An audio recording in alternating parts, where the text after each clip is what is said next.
It began long before anyone realized it would end that way. Before the headlines, before the glittering stages and shattered promises, there was a quiet, moonlit evening in Germany, and a young girl whose life was about to collide with destiny. Elvis Presley was already a legend by then, stationed overseas after being drafted into the U.S. Army. But in that small living room in Wiesbaden, surrounded by American servicemen and their families, he was the king. He was just a man, tired, polite, with a shy kind of charm that disarmed everyone in the room. And when he saw her, that 14-year-old girl with wide blue eyes and a softness that reminded him of home, something shifted, not in a way either of them fully understood, just a flicker. A sense that the universe had just introduced two souls who were never meant to forget each other. She was quiet, almost fragile, dressed neatly in a way that spoke of both innocence and discipline. He was larger than life, yet strangely gentle. When he asked to meet her again, her parents hesitated. After all, who would? He was Elvis Presley, adored by millions, desired by countless, and she was still a schoolgirl living with her family on a military base. But Priscilla's stepfather, an Air Force captain, saw the sincerity in Elvis's request. "She's young," he said carefully, "but I trust you'll act like a gentleman." And Elvis did. Every visit was respectful, tender, and cautious. He'd sit at the piano and play softly while Priscilla listened, too shy to sing along. Sometimes they'd just talk for hours about music, about loneliness, about the strange kind of fame that had built a cage around him. That's what drew her in, not the fame, not the glamour, but the sadness. She saw it in him before anyone else did. The way his laughter faded too quickly. The way he'd stare into the distance as if searching for something he'd already lost. And for Elvis, Priscilla wasn't a fan or a fling. She was a reminder of everything he used to be before the world took it away, the boy from Tupelo who still believed love could save him. When he returned to America in 1960, she thought that was it. A beautiful memory sealed in time, but Elvis didn't forget her. Letters arrived, phone calls late at night, little gestures that said she was still in his heart. Her friends teased her, saying she was living in a dream. Maybe she was. But it was a dream she believed in, one that felt more real than the quiet life she was living in Germany. Then came the invitation that would change everything. Elvis asked her parents to let her visit Graceland. Just a short stay, he promised, carefully supervised, entirely proper. He spoke with the kind of sincerity that could melt stone. Against their better judgment, they agreed. And so, at just 16, Priscilla boarded a plane to Memphis, a place she'd only seen in magazines and heard in songs. She stepped off that plane into a world she couldn't have imagined. The long driveway of Graceland lined with fans, the gates shimmering with music notes, the air electric with curiosity. Elvis greeted her like she was coming home. "There she is," he said softly, his smile slow, almost protective. The man standing before her wasn't just the boy she met in Germany, he was something larger now. A star, yes, but also a mystery. Every movement, every word seemed measured, as though he carried the weight of being watched even when no one was there. Still with her, he relaxed. They'd sit together in the jungle room, talking late into the night. She'd listen as he spoke about his fears, his faith, his dreams of making movies that meant something. Sometimes, in the quiet between their words, he'd look at her the way a man looks at the only person who truly sees him. But fame is a cruel companion. It doesn't rest. It doesn't care about tenderness. While Elvis was trying to be a soldier, an actor, a musician, and a son, the world demanded more. And Priscilla, still just a girl, tried to keep up with a man who belonged to everyone. She was studying in school by day, and by night living a life most adults couldn't handle: the flashing cameras, the secrecy, the women who whispered, the long silences when he was away. She told herself she could handle it. That love was enough. But in the quiet of her room at Graceland, she often wondered what version of him she really had. The one who smiled at her with boyish charm, or the one who vanished behind closed doors, chasing something even he couldn't name. There were nights he'd call her into the music room, his eyes heavy with something she couldn't quite place. "Listen to this," he'd say, strumming a new melody, half-finished, haunting. She'd nod, pretending to understand even when she didn't. He wasn't just writing songs. He was searching for peace, for meaning, for himself. And she was his witness. She would later say that loving Elvis was like loving a storm, beautiful, powerful, but impossible to contain. There were days he was all warmth and laughter, and nights when he disappeared into silence, unreachable even when he was sitting right beside her. She never knew which version of him she'd wake up to. But she stayed because when he let his guard down, when he smiled that rare, unguarded smile, it felt like the sun breaking through clouds. And she couldn't walk away from that light. As years passed, the fairy tale deepened, but so did the shadows. Fame had built walls around him, and she lived inside them. Friends came and went. Rumors swirled. Hollywood, Las Vegas, endless tour, each one pulling him further from the man she'd met in Germany. Yet every time he came home, she'd be waiting at the gates, her heart hopping. This time would be different. He'd hold her close and whisper, "It's always been you, Scylla." And for a moment, she believed him. But love, especially the kind that lives under the glare of the world, begins to bend under pressure. She saw the loneliness creeping into him, the late-night pills, the sudden anger, the strange need to control what he couldn't understand. He'd call her his little girl, but she wasn't a child anymore. She was growing up, forming her own thoughts, her own desires, her own quiet questions about who she was beyond him. Still, she didn't challenge him, not yet. She learned to move gently through his moods, to be patient when he needed space, to stay quiet when the phone rang at midnight and he left the room. She'd watch him packing in the hall, his voice low, his shoulders tense, and something inside her would ache, not out of jealousy but pity. Because she could see that even surrounded by people, Elvis was utterly alone. There was one night that haunted her long after. He'd been recording late, exhausted and restless. When he came home, she found him sitting on the edge of the bed, head in his hands. "Sometimes I think I'm already gone," he whispered. She touched his shoulder gently, unsure what to say. He looked up at her then, eyes tired but searching. "You ever feel like the world's moving and you're standing still?" She nodded, tears welling without reason. "Every day," she whispered back. That was the bond they shared, not just love, but the quiet understanding of two people trapped by their own lives. She wanted to save him, but how do you save someone who keeps walking into the fire? She thought her presence was enough, that her love could anchor him. But even anchors can't stop a tide that doesn't want to stay. By the time they married, the cracks had already formed, though neither dared to admit it. The ceremony was beautiful, intimate, almost dreamlike. She wore white lace, he wore a smile that didn't quite reach his eyes. Cameras flashed, fans screamed. And in that chaos, they exchanged vows that felt more like promises to the world than to each other. Later that night, when it was just them, he kissed her forehead and said softly, "You're my home." But even as she closed her eyes, she felt the tremor beneath those words, the fear that home was something he might never truly find. Marriage didn't fix what was broken, it only made the fractures clearer. He loved her fiercely, possessively, but he also needed space that no one could fill. She loved him faithfully, deeply, but she needed to breathe. Their lives were a paradox, a love so vast it could hold the world, yet too fragile to survive it. She followed him on tour, endured the rumors, smiled for the cameras. Behind the smiles, though, she was fading slowly, silently into the background of his legend. Sometimes she'd catch him staring at her as if trying to remember who she was. Other times, he'd look past her entirely, lost in thought. And she knew then that he was slipping into that unreachable place again, the one filled with ghosts of songs, fans, and pain he couldn't name. She began to write in journals, small notes about the life they were living, fragments of emotions she couldn't say out loud. "He's right here," one entry read, "and yet I miss him." It's strange how love can make you feel invisible. She'd walk through the halls of Graceland, hearing laughter from rooms she wasn't welcome in, voices of people who came and went like smoke. And yet when he called for her, she went. Always. Because some part of her still believed that he needed her, that the boy she met in Germany was still inside the man who had become the king. But even kings grow weary of their crowns. Elvis began to retreat more into himself, into the illusion that fame demanded. He wanted to be surrounded, yet untouched, adored, yet unseen. Priscilla became both his refuge and his mirror, reflecting the man he was and the man he was losing. And the more she loved him, the more that mirror began to crack. There was one evening, soft rain outside, the lights of Graceland dimmed, when she found him sitting at the piano playing a melody she didn't recognize. "What's that?" she asked softly. He smiled faintly. "Something new," he said. "Something about love that doesn't end, it just changes shape." She didn't know it then, but he was already saying goodbye in his own way.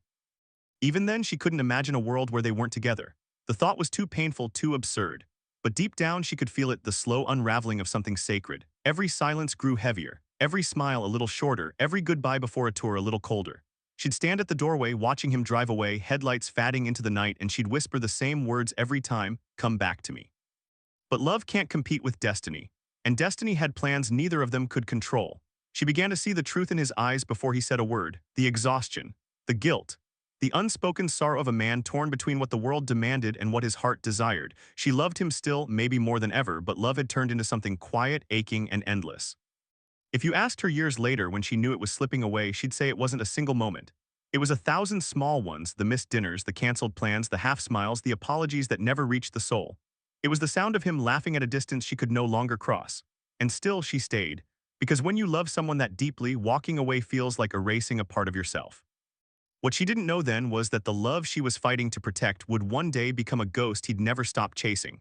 That even as their lives drifted apart, a part of him would always turn back, searching for the girl in the living room in Germany, the one who saw the man, not the myth. And someday, years later, he would see her again. Older, wiser, both of them shaped by the cost of love. And in that one silent look, all the pain, all the beauty, all the years they lost would return, unspoken but understood. Fame has a strange way of hollowing a person out from the inside. To the world, Elvis Presley was a god. To the people closest to him, he was a man quietly losing pieces of himself one performance at a time. After the wedding glow faded and the photographs were tucked away in glossy magazines, the illusion of stability began to crack. Graceland, once a sanctuary, started to feel less like a home and more like a stage set. There were rooms filled with laughter and others filled with silence so thick it could suffocate. Priscilla would walk down those hallways and sometimes hear him at the piano, the same melodies she'd fallen in love with in Germany, only slower now, emptier, as if the notes themselves were tired. She tried to hold on to the man beneath the crown.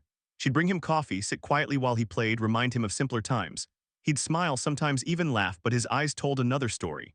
There was something unreachable behind them, a distance that kept growing even when they were only inches apart. The world outside their gates was louder than ever, fans screaming, photographers waiting, reporters inventing stories just to fill the silence. Inside, it was like watching a candle burn down to its last inch, beautiful but heartbreaking. Every tour took a little more of him. Every performance demanded another mask. He'd step off stage drenched in sweat, his smile painted on, his voice trembling from exhaustion, and she'd be there, the calm after the storm. But sometimes, when the adrenaline faded, he'd turn on her, restless, defensive, unsure who he was supposed to be when the lights went out. "You don't understand what it's like," he'd snap, packing the floor. "Everyone wants a piece of me. I can't breathe without somebody wanting something." She nodded quietly, afraid that any wrong word might push him further into that invisible distance. "I just want you," she'd whisper. But the truth was, even he didn't know where that version of himself had gone. It was during those years that the cracks between them became canyons. Fame doesn't just change how the world sees you, it changes how you see yourself. Elvis began surrounding himself with people who told him only what he wanted to hear. Old friends, hangers-on, men who called themselves his Memphis Mafia. They laughed at his jokes, agreed with his every whim, and never challenged the choices that slowly unraveled him. Priscilla, still young but wise beyond her years, saw what was happening. She'd try to reach him gently. "Elvis, these people, they don't love you for you." He'd smile, that charming, disarming smile, and say, "Honey, don't worry about it, I know who my friends are." But she knew he didn't. Late nights blurred into early mornings. Graceland became a place of constant motion, laughter one moment, tension the next. He'd host impromptu gatherings, music sessions that went until dawn. Priscilla would watch from the staircase sometimes, seeing the man she loved disappear behind the performance, even in his own living room. He'd sing songs about heartbreak and longing, and the irony would twist like a knife. Because the people cheering for him didn't know that the very thing he was singing about was sitting just a few steps away, unseen, unheard. Their conversations grew shorter. The love was still there, powerful, magnetic, undeniable, but it had started to feel like trying to hold sunlight in her hands. Every time she thought she had it, it slipped through her fingers. She started to notice small changes in herself, too. The girl who once hung on every word was now learning how to stay quiet, how to disappear politely when he needed space, how to smile for the cameras even when her heart ached. That's the thing about loving someone so big, you start to shrink just to make room for them. Elvis could sense it too. There were nights he'd look at her with a kind of guilt that didn't need words. "You still believe in me?" he'd ask softly. "Always," she'd answer, and she meant it. But she also knew that love alone wasn't enough to save someone who didn't want saving. There was a particular night sometime around the late 60s when everything between them seemed to crystallize, that unspoken tension, that ache of wanting to be seen but feeling invisible. He just finished a recording session, his mood unpredictable, his energy sharp and restless. Priscilla had come down to bring him a drink. He barely looked at her, still caught up in the music. She placed the glass on the piano and turned to leave, but he called her back. "Stay a while," he said, almost absently. She did. They sat there side by side, the silence thick. Finally, he asked, "You ever wish you never met me?" The question hung in the air like smoke. She wanted to say no, to reassure him, but all that came out was a quiet trembling sometimes. He didn't respond right away. He just nodded, almost relieved by her honesty. "Yeah," he whispered, "me too." It wasn't cruelty, it was confession, the kind only two people who loved each other too deeply could ever share. The years that followed turned that confession into prophecy. Elvis's fame reached a fever pitch. Movies, tour, record deals, each one pulling him further from the man she knew. The pills began as helpers, something to keep him awake, something to help him sleep, something to calm the nerves, something to find the energy the world demanded. Soon, it became a dependency he could no longer hide. He'd look in the mirror before a show, adjusting his collar, his hair, his smile, and say softly, "They still believe in the king, right?" She answered, "They always will." But privately, she'd wonder if he still believed in himself. Even in the chaos, there were moments that reminded her of why she stayed. Nights when he'd pull her clothes and tell her stories about his mama, about the little church in Tupelo where he used to sing gospel, about how he used to dream of owning a car, not an empire. Those were the moments when his fame melted away, and all that was left was the boy who just wanted to be loved. But those moments were becoming rarer and shorter. There was something tragic in how he tried to control everything around him as his own life spiraled. He wanted perfection in his music, in his home, even in her. "Don't cut your hair like that," he'd say gently. "Wear something softer." It wasn't vanity, it was fear, the fear of losing control, the fear that everything he built would crumble if anything, even her, changed too much. And so she complied, not out of weakness, but out of love. Because sometimes love looks like sacrifice, even when it shouldn't. The world saw perfection, the beautiful wife, the mansion, the fame, but behind the golden gates there were long silences filled with loneliness. Priscilla would sometimes sneak into Lisa Marie's room after putting her to bed just to feel grounded. Watching her daughter sleep reminded her that some part of this life was still pure, still real. And yet the walls of Graceland were closing in. She began to crave air, a sense of self that wasn't defined by him. She started taking dance lessons, finding solace in movement, in rhythm that belonged only to her. Elvis noticed. "You don't need that," he said one night, half joking but not really. "Everything you need is right here." She smiled sadly, "Maybe, but I need to remember who I am too." He didn't respond. He didn't have to. The silence said everything. That silence would eventually grow into distance. Not the loud, dramatic kind that breaks overnight, the slow kind that seeps in quietly until you wake up one morning and realize you're strangers in the same house. Elvis's life was spinning faster than ever, the Vegas shows, the late nights, the exhaustion masked by charm and glitter. She'd watch him on stage sometimes, the crowd screaming, the lights blinding, and think, "That's not the man I know. That's the legend they created." But even legends bleed when the spotlight fades. She saw the fatigue etched into his face, the tremor in his hands, the way he'd look at himself in the mirror afterward, as if searching for the man who used to smile without effort. She wanted to help, but he'd already built walls too high for her to climb, and maybe part of him didn't want to be saved. One night after another show in Vegas, they sat in the hotel suite. The room was quiet except for the hum of the city outside. Elvis looked out the window, lights reflecting in his eyes. "You ever think we lost something?" he asked. "Like what?" she whispered. He turned toward her slowly. "Like the thing that made it all worth it." She wanted to tell him no, that love was still there, still fighting to breathe beneath the noise. But deep down she knew he wasn't just talking about them. He was talking about himself. The distance between them grew until even touch couldn't bridge it. He'd leave for days, sometimes weeks, lost in his world of music, pills, and pressure. She'd wait, hoping he'd come back lighter, happier. Instead, he'd return heavier, with guilt in his eyes and apologies that felt rehearsed. "You deserve better," he'd say softly. But she didn't want better, she wanted him. The man who once looked at her like she was the only person in the world. The breaking point didn't come with a fight, it came with silence. The kind that fills a room like fog and stays even when you leave. She woke one morning realizing she didn't recognize her own reflection. The girl from Germany, the young woman who once believed love could save him, she was gone. What was left was someone tired, lonely, and quietly strong. When she finally told him she was leaving, he didn't yell. He didn't beg. He just looked at her, really looked, and for the first time in years, she saw the man she'd fallen in love with. "If that's what you need, Scylla," he said, his voice breaking, "then I'll let you go." She nodded, tears slipping down her cheeks. "I'll always love you, Elvis." He smiled faintly, the kind of smile that carries a lifetime in it. "I know, baby, I know." That moment was both an ending and an echo, something that would replay in both their minds long after the door closed. As she drove away from Graceland, she looked back one last time. The mansion stood still in the morning light, silent and grand, like a monument to everything they'd built and lost. What she didn't know was that years later, fate would bring them face to face again.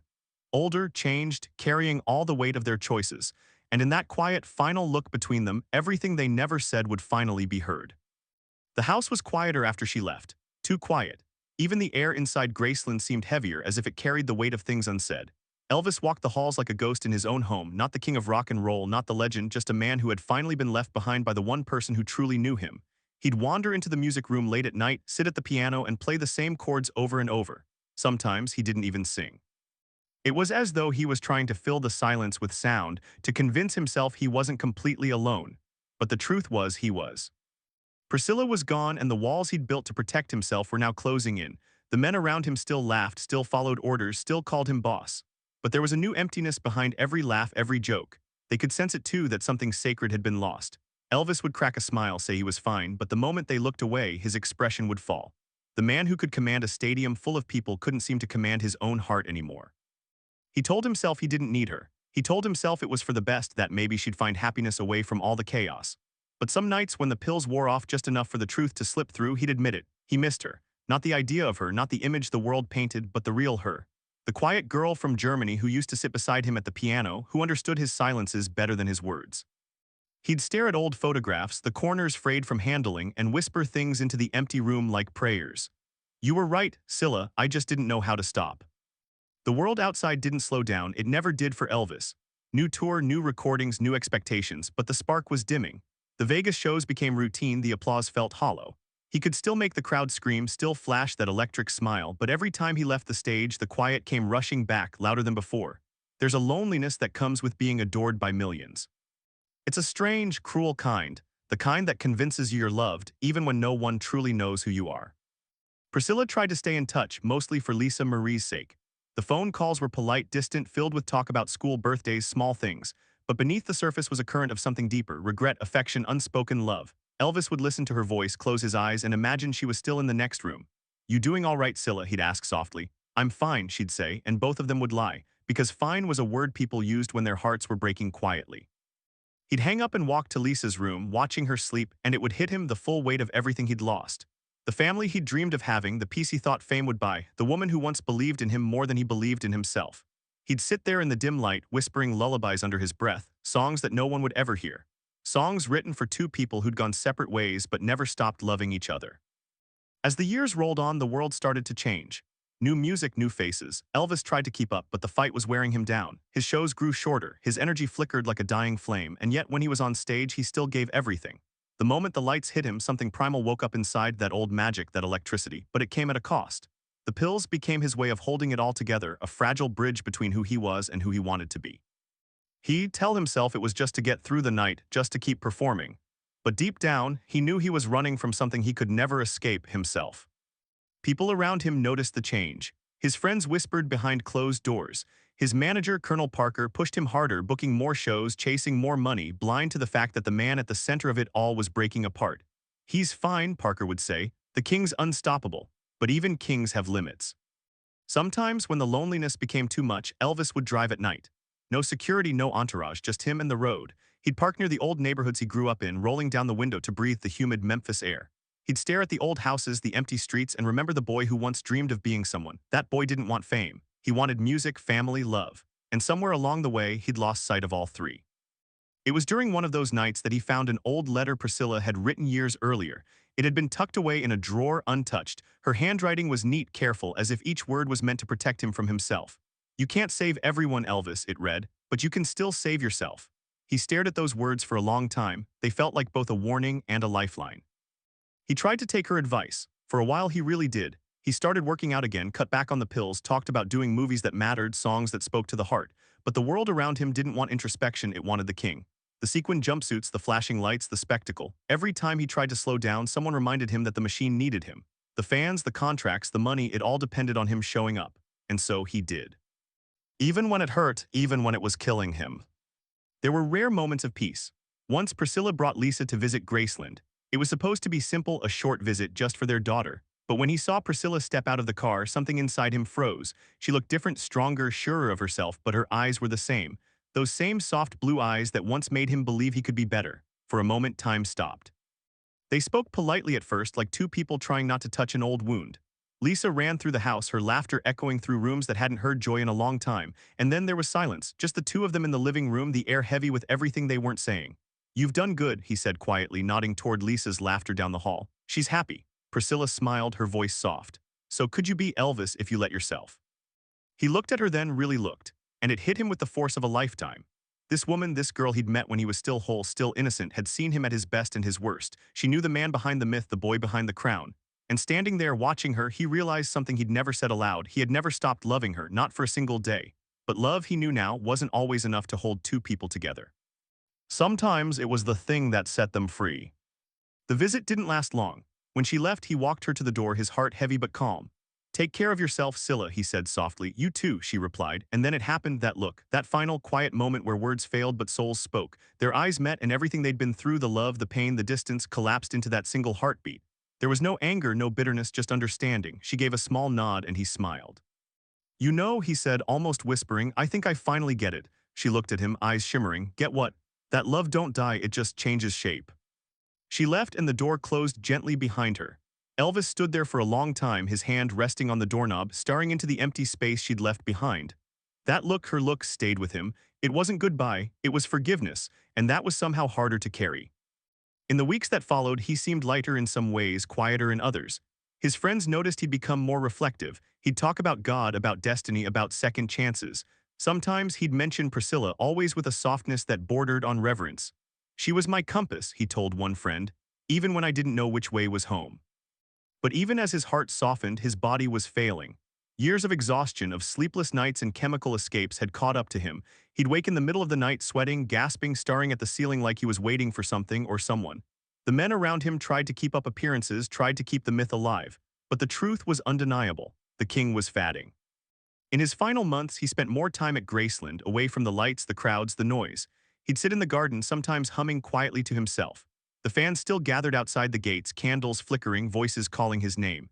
And yet, even with all that love waiting for him outside, the one person he thought of most was her. The girl who once saved him from himself, even if only for a little while. The night before his death, some say he was reading quietly in bed, a gospel book open beside him. Others say he was writing a note, a thought, maybe even a message. No one knows for sure. But one of his staff swore that just before he went to sleep, Elvis looked out the window toward the dark sky and whispered her name. Not like a man haunted, but like a man finally at peace. When news of his passing reached Priscilla, she was at home. The world went still. The phones rang endlessly, reporters at her door, cameras flashing, but she heard none of it. She sat there, her hands trembling, and whispered the same words he once did. Love don't die, and she meant it, because for all the chaos, the pain, the years apart, what they had was real. Imperfect, yes, broken at times, but real. In the end, it wasn't the fame, the fortune, or the legend that defined them. It was that final look. That moment when Elvis saw Priscilla one last time and without a single word said everything he never could. And that look, the one that carried love, regret, and peace all at once, would live on forever, long after the music stopped. When Elvis Presley died on August 16, 1977, the world didn't just lose a singer, it lost an entire heartbeat of an era.